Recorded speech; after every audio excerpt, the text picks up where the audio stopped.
بسم اللہ الرحمن الرحیم۔ معزز خواتین و حضرات، فارسی ادب نے اپنی آغوش میں بے شمار ادبی شخصیات کو پروان چڑھایا ہے کہ جن کی شہرت کا نکارہ ساری دنیا میں بجتا ہے۔ ان میں سے ایک ایسی شخصیت مولانا روم کی ہے۔ مولانا کون ہیں؟ آیا وہ ایک شاعر تھے یا وہ ایک صوفی تھے؟ یہ سوالات ہیں جو ایک محقق اور فارسی کے طالب علم کے ذہن میں متعدد بار ابھرتے ہیں۔ تذکرہ نویسوں نے مولانا کی بابت لکھا ہے کہ شاعری کم ترین ہنر تھا جو مولانا میں پایا جاتا تھا۔ مولانا کی شخصیت اس قدر متاثر کن تھی کہ علامہ محمد اقبال جو پاکستان کے قومی شاعر ہیں، وہ آپ کے متعلق لکھتے ہیں: پیر رومی خاک را اکسیر کرد، از غبارم جلوہ ہا تعمیر کرد۔ یعنی مولانا روم نے اس خاک کو اکسیر کر دیا ہے اور میری خاک سے نئے نئے جلوے تعمیر کیے ہیں۔ معزز سامعین، آج ہم مولانا کی زندگی کے متعلق کچھ گفتگو کریں گے اور ان کے احوال جانیں گے۔ مولانا روم کا نام محمد تھا، آپ کا لقب جلال الدین، جبکہ بعض تذکرہ نویسوں کے نزدیک خداوندگار بھی ملتا ہے۔ عموماً آپ مولانا روم، مولائی روم یا صرف رومی کے نام سے بھی معروف ہیں۔ مولانا 6 ربیع الاول 604 کو بلخ میں پیدا ہوئے۔ ان کے والد محمد بن حسین بن محمد خطیبی تھے اور بہاؤالدین ولد کے لقب سے معروف تھے۔ وہ اپنے زمانے کے علامہ شمار ہوتے تھے۔ مولانا کی والدہ سلطان خوارزم شاہ کی بیٹی تھی۔ بہاولد اکابر صوفیاء میں شمار ہوتے تھے۔ خرقہ خلافت احمد غزالی سے حاصل کیا تھا۔ امر معروف اور نہی منکر کے لیے بہت مشہور تھے۔ مجلس کرتے اور واعظ کرتے تھے۔ اہل بلخ کو ان سے گہری عقیدت تھی۔ بہاولد حکماء و فلاسفہ پر کھلے عام تنقید کیا کرتے تھے۔ کہتے ہیں کہ فخر الدین رازی محمد خوارزم شاہ کے استاد بھی تھے۔ اس کو مولانا کی تنقید و تعریض سخت ناگوار گزری تھی اور وہ مولانا کے مخالف ہو گئے۔ بہاولد نے بلخ چھوڑنے کا ارادہ کر لیا اور حج کے ارادے سے بغداد کی طرف روانہ ہوئے۔ نیشابور میں شیخ فرید الدین عطار سے ملاقات ہوئی۔ انہوں نے اپنی مصنفہ مثنوی اسرار نامے جلال الدین محمد کو دی اور کہا: زود باشد کہ این پسرے تو آتش در سوختگانے عالم زند۔ یعنی وہ زمانہ نزدیک آتا ہے کہ جب تمہارا یہ بیٹا سوختگانے عالم یا درویشوں کے دلوں کو حرارت بخشے گا۔ مولانا حج کے بعد شام گئے، پھر وہاں سے ملتیہ اور لارندہ میں ہوتے ہوئے کونیا پہنچے اور اپنی آخری زندگی تک کونیا میں ہی مستقل اقامت اختیار کی۔ لارندے میں قیام کے دوران خواجہ ارلائی سمرقندی کی بیٹی گوہر خاتون سے جلال الدین کی شادی ہوئی۔ اسی ازدواج سے 2 بیٹے بہاؤالدین محمد اور علاؤالدین محمد پیدا ہوئے۔ 638 میں بہاولد کی وفات کے بعد مولانا روم کی عمر 24 سال تھی۔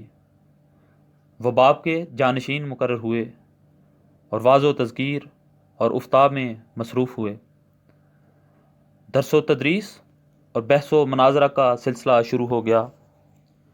بہاولد کے شاگرد سید برہان الدین محقق نے سلوک و معرفت کے اسرار و رموز سے مولانا کو آگاہ کیا۔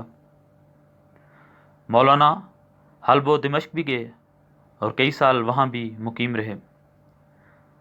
6 جمادی الاخر 642 کو شمس الدین تبریزی کونیا پہنچے۔ شمس اپنی زندگی میں عالم و مکتبدار تھے۔ بعد میں سلوک و طریقت کی طرف متوجہ ہوئے۔ حلب میں 14 ماہ عبادت و ریاضت میں مشغول رہے۔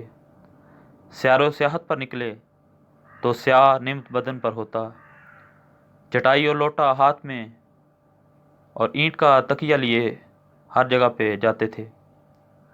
مولانا روم شمس تبریزی کی شخصیت سے اس قدر متاثر ہوئے کہ درس و تدریس اور فقہ و فتویٰ کا کام چھوڑ کر فقیر و درویش ہو گئے اور پیر و مرشد کے زیر اثر عشق محبوب خداوندی میں مستغرق رہنے لگے۔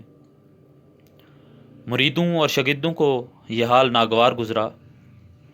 شمس یہ شور و ہنگامہ دیکھ کر یکدم غائب ہو گئے۔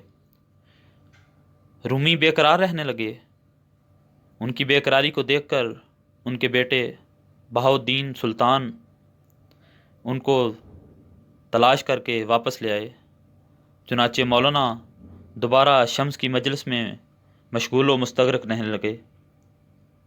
جب شہر کے ارادت مندوں کو معلوم ہوا کہ مولانا روم ہر وقت شمس کی محفل میں درس و تدریس میں مشغول رہتے ہیں اور ہم سے بے اعتنائی برتتے ہیں، تو ان کو یہ بات ناگوار گزری۔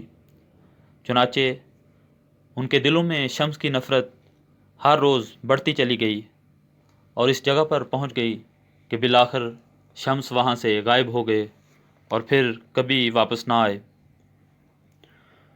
مولانا روم شمس کی آمد سے پہلے ہی تصوف و طریقت کی روح سے آشنا تھے اور ان کے دل میں تلاش حقیقت اور قرب خداوندی حاصل کرنے کا جذبہ خوابیدہ تھا۔ شمس تبریزی نے اس جذبے کو مزید نکھارا اور بیدار کیا، مبہم تصورات کو یقین کی روشنی عطا کی، عشق کا ایک ایسا شعلہ دکھایا کہ تمام ظواہر رسوم و آداب بسم ہو کر رہ گئے۔ تبریزی چلے گئے تو صلاح الدین زرکوب نے ان کی جگہ لی، انہیں اپنا جانشین اور خلیفہ بنایا۔ 662 میں ان کی وفات کے بعد مولانا کے مرید حسام الدین چلبی ان کے روحانی ہمدم رہے۔ یہ حسام الدین چلبی وہی حسام الدین چلبی ہیں کہ جن کی تحریک پر مولانا نے مثنوی لکھی اور مثنوی کے ساری دنیا میں شہرت اور قبولیت کے درجات حاصل کیے۔ مولانا روم کا سن وفات 672 ہجری ہے۔ آپ کی مشہور تصنیفات میں دیوان شمس تبریزی، مثنوی مانوی، فیہ ما فیہ اور مکتوبات و خطبات شامل ہیں۔ مولانا کی مثنوی کو اس قدر شہرت حاصل ہے کہ بعض شعراء نے اس کے متعلق لکھا ہے کہ مثنوی مانوی مولوی حس قرآن در زبان پہلوی، کہ مولانا کی جو مثنوی ہے گویا فارسی زبان میں قرآن کریم کا ترجمہ ہے۔ اپنے اگلے پروگرام میں ہم مولانا کی مثنوی کے متعلق بحث کریں گے۔